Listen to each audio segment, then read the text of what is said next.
principles of composition.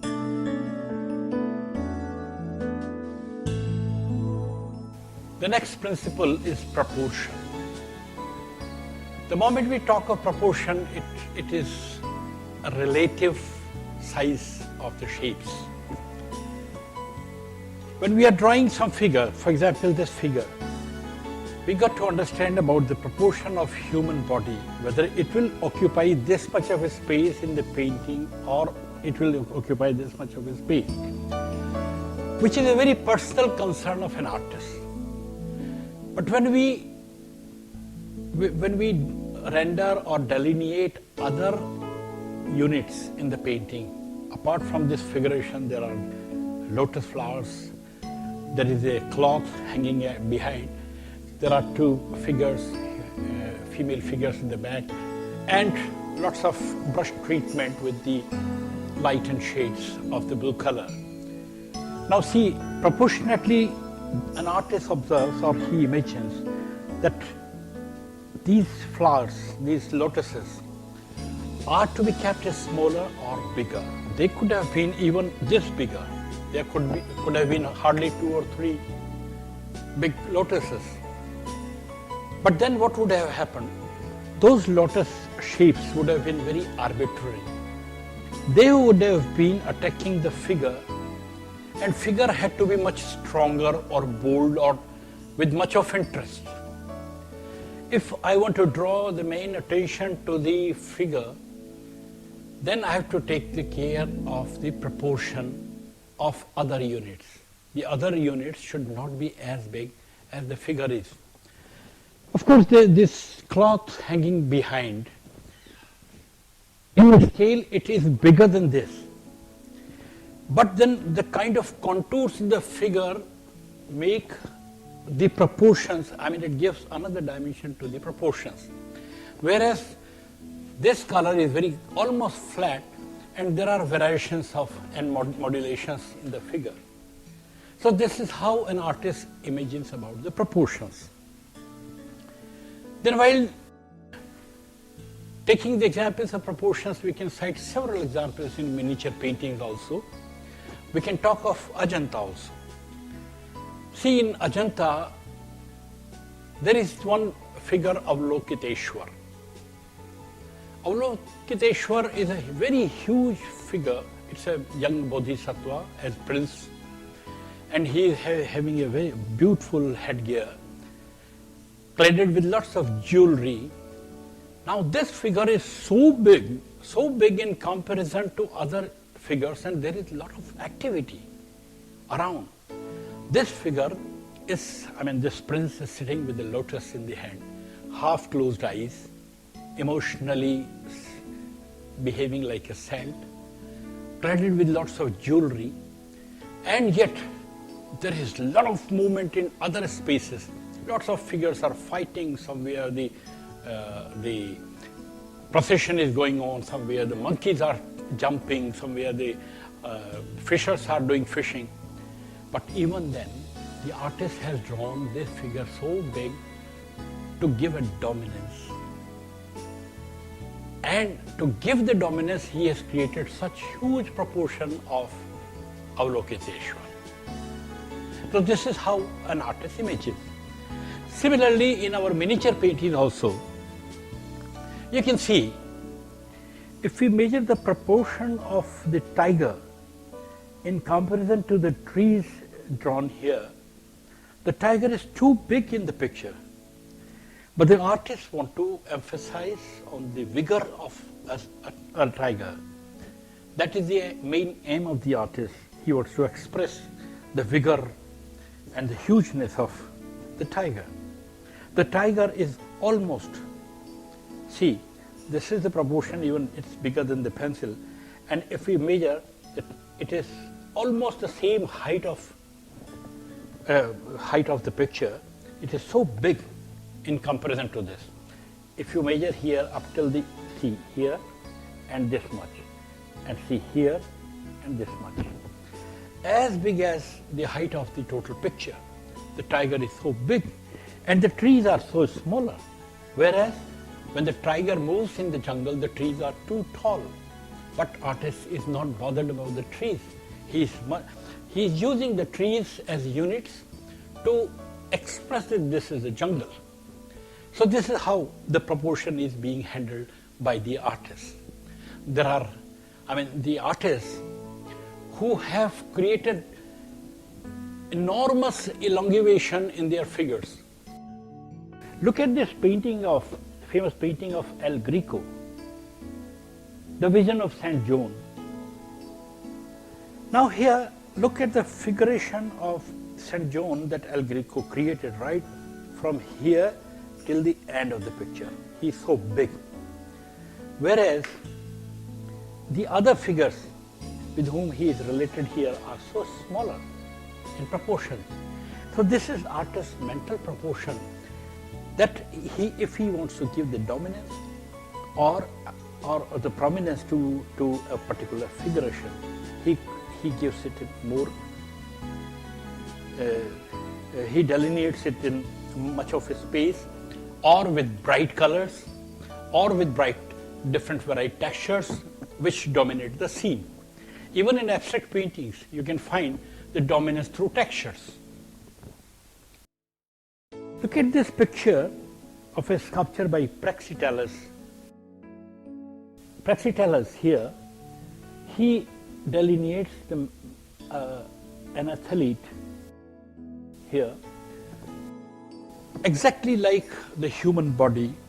All the delineations of human body, the muscles and the bones, everything is tuned with the proportion of a common human being or athletes. But look at this figure. Look at this rather Greek sculpture. Here the proportion is elongated. Look at from the pelvis to the feet. The entire proportion is elongated, whereas this portion is smaller and head is bigger. So this is how the proportion is being treated. And look at this figure of Giacometti. The great sculptor has used his entire material like a line, and it is so linear, it's so much elongated that one can't believe of that time that the human figure could be treated so much elongated. This was the period when the modern art was in building and between the two wars. So I believe now you have followed what proportion is. Every artist decides to create his own proportions, but the proportions are to be in tune. It should be in the unity, it should be in the balance, and it should be expressive. So now we shall be talking about balance.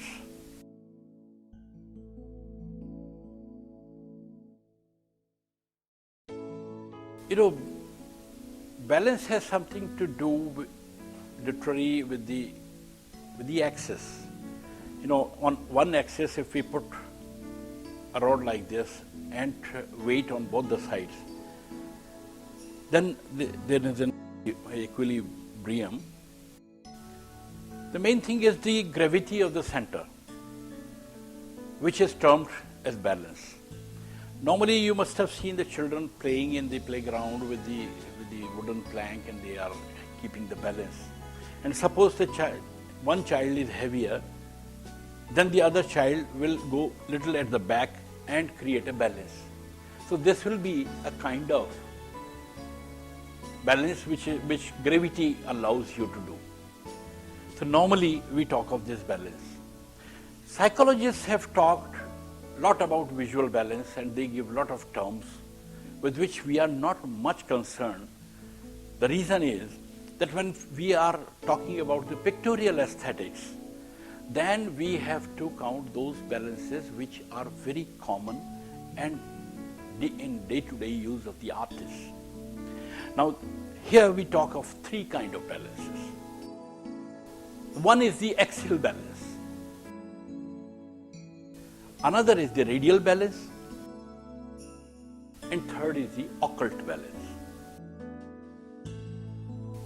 Now, to come with what is axial balance, you must have seen several paintings of this kind where the figure is sitting right in the center and on either sides the things are repeated. Mostly in Renaissance paintings, whenever the Mary is sitting or the Christ is placed in the center of the painting, then on either side you see the activity. So there is an axial balance, means you can draw a line from the center and things are repeated on either side. You can see many a times such paintings in Indian miniatures also, where the ruler is sitting. For example, in this particular picture, what we see is the repeated design. A floral pattern has been repeated all over on either sides. The reason is that there is an axis in the center and things have been repeated half this way, half this way, half this way, half this way. These kind of designs. We can shift to this design now. 17th century, especially a Tantra painting, where you see this, in the center there is a rectangle, vertical rectangle, and the flower kind of motif has been done there. And on either sides, the strips have been repeated with difference of color. Now how? In axial painting also you start creating a variation. Look at the extreme left, there is a red color, and on the extreme right, there is a light green color. So with the variety of color also, you create a balance. Now this is axial composition, or you can see that things have been repeated on either sides, but the color has been balanced looking to the hue of the color. So, we'll be talking about the balance of line, balance of unity, balance. There would be balance of several elements of painting. And here we are talking about this particular miniature painting from Tantra school of art. And there we are seeing how the things have been repeated.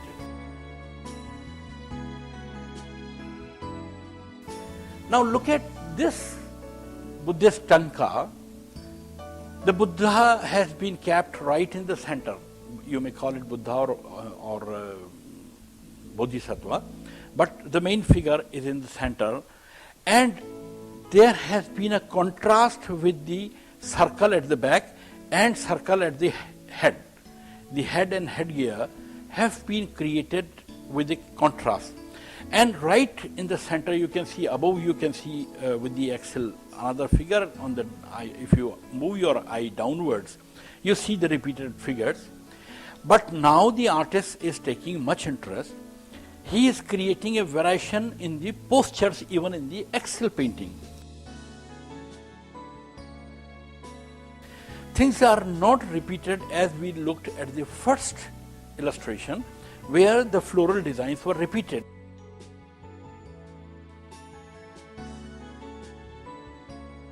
Now, even in axial painting, axial composition or axial balance, how the artist is creating the variations. Despite of the fact that things are repeated, the artist is dividing the space in different ways. Look at this circle. This circle is repeated, but this circle has been off from the center. Similarly, on the other side also, circle, but this has been little off. Similarly, if we go down, look at this figure which is in continuation to the axial, but there are variation of postures. Hands up, one leg is parallel, so it creates this kind of axial, and this leg creates this kind of axial, and this foot, it gives this direction. So with each figure, the artist is taking the pleasure in creating various postures even in the axial balanced composition. The thing is that this is a very typical and very rich school of painting, the Tanka school of painting, which was practiced in Nepal and Tibet, etc. And it is still being continued there. So it's a kind of painting where most of the paintings, almost 95% of the painting, have the axial balance. Look at this painting from mid-19th century. This is quite a geometrical composition where the axial composition has been used. But the way in Tanka paintings, we looked at the variation of postures. Similarly here, you can watch. Look, this white has not been repeated here. It is black. The black has not been repeated here. It's red. So how the artist is creating variations? Look at this square and look at this square. He has countered this square in a different way. Though it's completely an axial composition, yet the artist has created with the color field areas, creating lots of variations. So how even the axial balance could be created in a work of art which could be aesthetically great. Now, let us talk of another balance, which we say radial balance. Now, radial balance means it begins from a point and every activity is surrounded by this point. There is a center of axis, center of point, and from center of point, all the activities are surrounded. You see, there could be several patterns, there could be repeated patterns, and there could be irregular patterns as well. Now look at this painting. Here the balance is in a different way. See, Krishna is of course in the center, one figure, but the same Krishna has been repeated in the circle.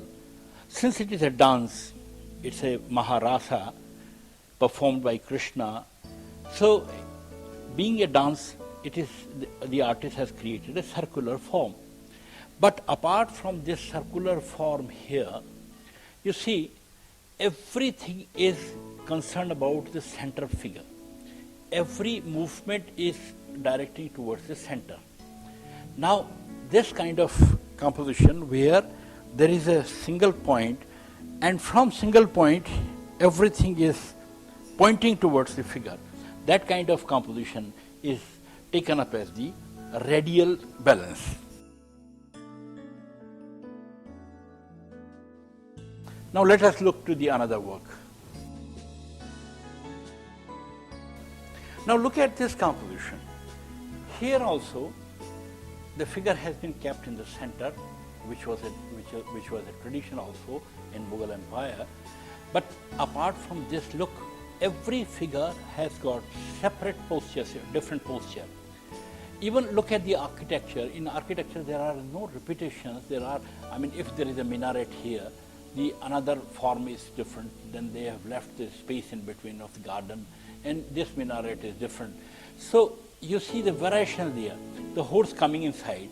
Now the horse and the people around here. There is a space here. So, but everything is looking towards the every object or every element is pointing towards the center figure. So this is not an axial balance, but this is a radial balance. Now look at this visual where the Christ is reclining and other saints are around him. Now the reclining figure is surrounded by these figures, and every figure is pointing towards Christ's figure. So this is another example of radial balance. Now, the third kind of balance is the occult balance. The occult balance allows the pictorial space, different kind of shapes, capped in different places, but the unity is to be created, of course. But unity is next thing. But when we talk of balance, if these elements have been placed in different areas of a pictorial surface, how you are creating the harmony, how you are creating the unity, how you are creating the rhythm. That is the personal gesture of an artist. But this is also a balance where things are neither repeated nor the movement begins from any gravitational point, that everything is pointing towards that figure or it is coming out of that figure. But you can place the things anywhere, and the relationship is quite different. It is very challenging also. Most of the artists, and especially the contemporary artists of the world, have been adapting the occult kind of balances, which is very challenging because every artist comes out with a challenge to bring his work with a new flavor, with a new gesture. Look here, this is an example of occult composition. You see, the artist has used a matchbox here, and the matchsticks are coming out here, and he has used them curved like a snack form. But see, normally the artist would like to design the center, their main form center off here or here, and then create the composition. But here the artist has brought the main character right on the left corner, which is very occult in the balance. But he has created this horizontal balance with the arch here, and the direction goes there. So it's moving here, and covering the entire space.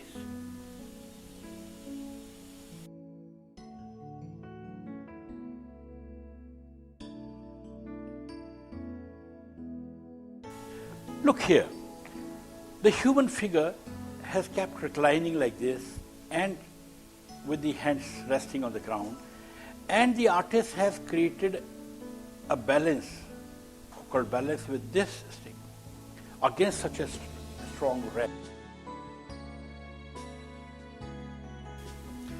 Here is another example of an occult composition where the artist has spread all visual elements in all four sides and everywhere it is, excepting that he has tried to create the center of interest here in this area.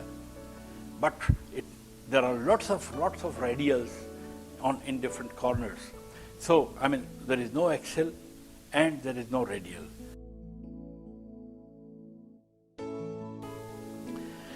Look here, in this particular the visual, a couple, a female and male, are just falling down. They are descending from the upward to downwards. And there are heads which have been repeated. But these figures have not been repeated anywhere. Whereas with this diagonal, creating a high contrast between the blue and white, the artist has used a few human body elements, somewhere hand, leg, hands, and somewhere bull, etc. These elements have been used. Now the thing is to cut the entire design like this with the hard contrast and to create a balance with the rest of the space is again a challenge to the artist, and that's how the contemporary artist faces the challenges of creating occult balances.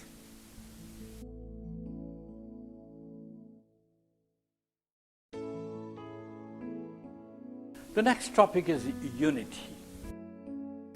Unity, as it means that we have to unite all those visual elements which an artist plans to design in his space. Now the various elements, whatever you have borrowed from nature or whatever is coming out of your mind, that comes in a shape. Now those shapes spread all over the canvas.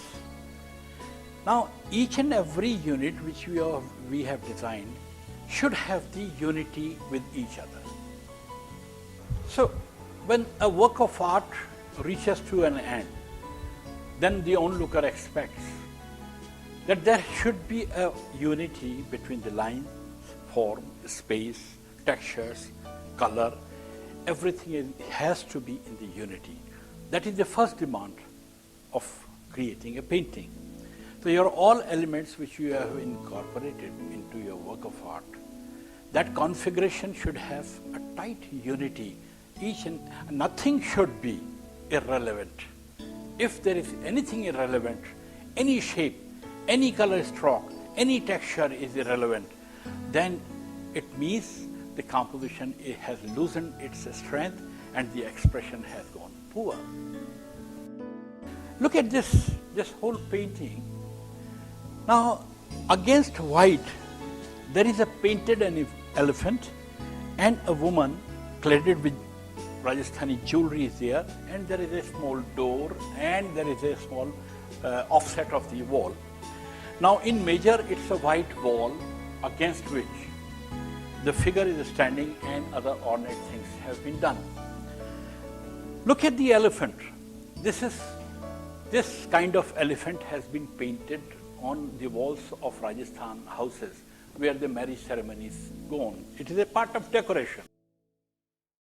Now you can observe that the elephant is so strong with the black and with the other ornate work on its hump. It has been countered with a door here. Though the door is very simple, it does not have that much of ornate work as it has been done here. But the entire strength of this elephant has been countered with this figure also. Otherwise, everything is white. But believe it, the artist has created the unity between the three, cutting this wall up till there, which is going to the infinity. Had this wall not going to the infinity, had it been like this,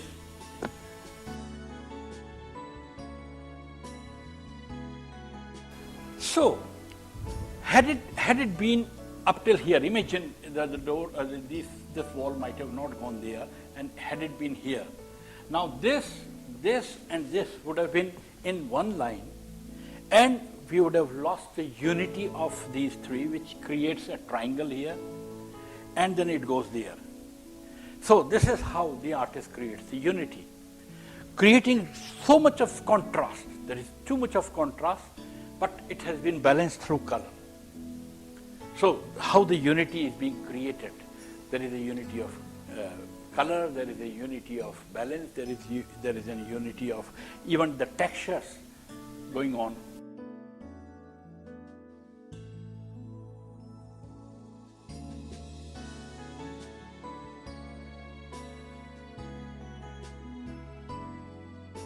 Now see, this is a beautiful example of a visual of a painting by a very eminent artist of our country, K.K. Haber.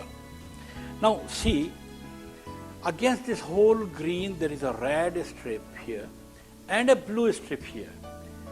Could you believe that unity is being created between the red and blue? Red is so strong against so much of a space. But this being right in the corner with the white, with the background of the wall area where you will be displaying it, this blue becomes very strong in comparison to the red. So it is countered, and how the artist creates the unity. Now look at this composition. This is an etching by a famous graphic artist, Lakshma God. Here he uses in more than half of the portion, he creates the imagery of two animals. There is a female and there is a male, but there is a strong crudity in the animals, as if they are hungry for the sex. Whereas another group of people have been bound together in one group, very closely associated. And though there is a hard contrast between here and here, and you see this white, here there is a very little white, but here it is so much of white.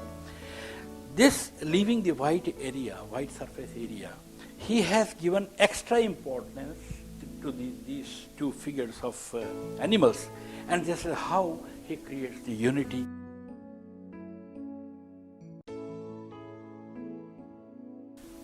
The next point is contrast.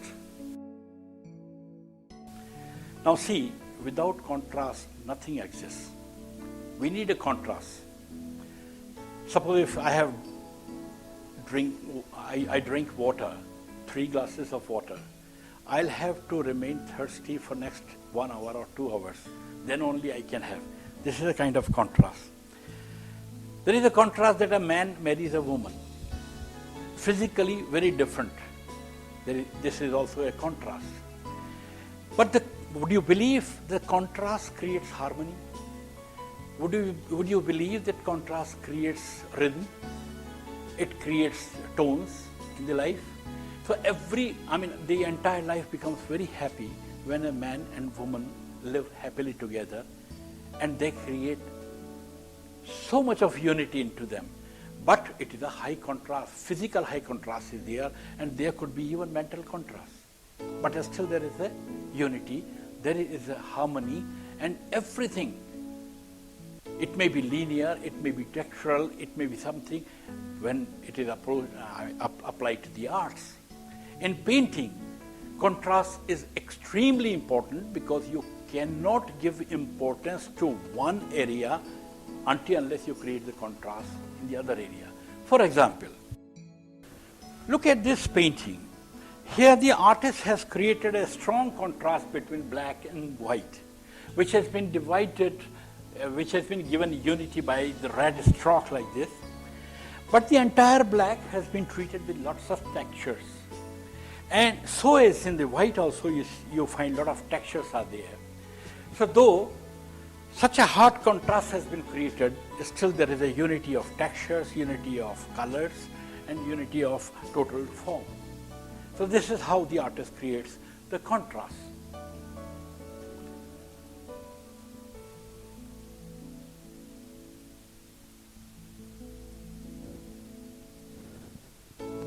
Now you see, this is another example of contrast.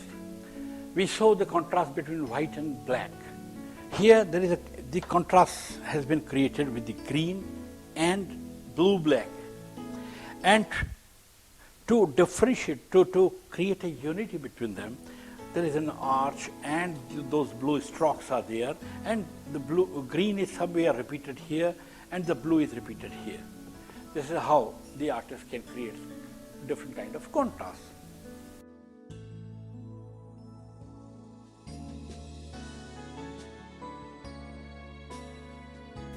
Now look at this painting. The artist has created a contrast with yellow, red and pink colors. Here, see, and how the contrast has been created. Instead of dark color, the artist has used only the red tone here, creating, using the orangish white, the tertiary colors of oranges. So how the artist creates the contrast here. To counter this figure, he has used the door. But just imagine the figure beginning from here. If this figure would have not been countered by this door space or the stairs here, until this form would have been there, this would have been imbalanced.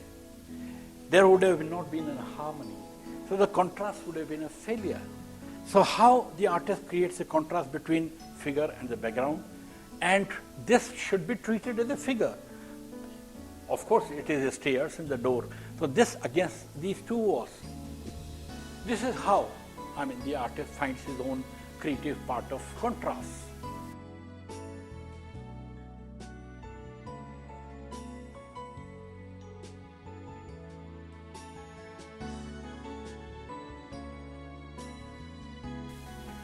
So, finally, I thank you very, very much for listening to this program, and I believe you have gathered something about the pictorial design and composition, harmony, texture, form, space, etc.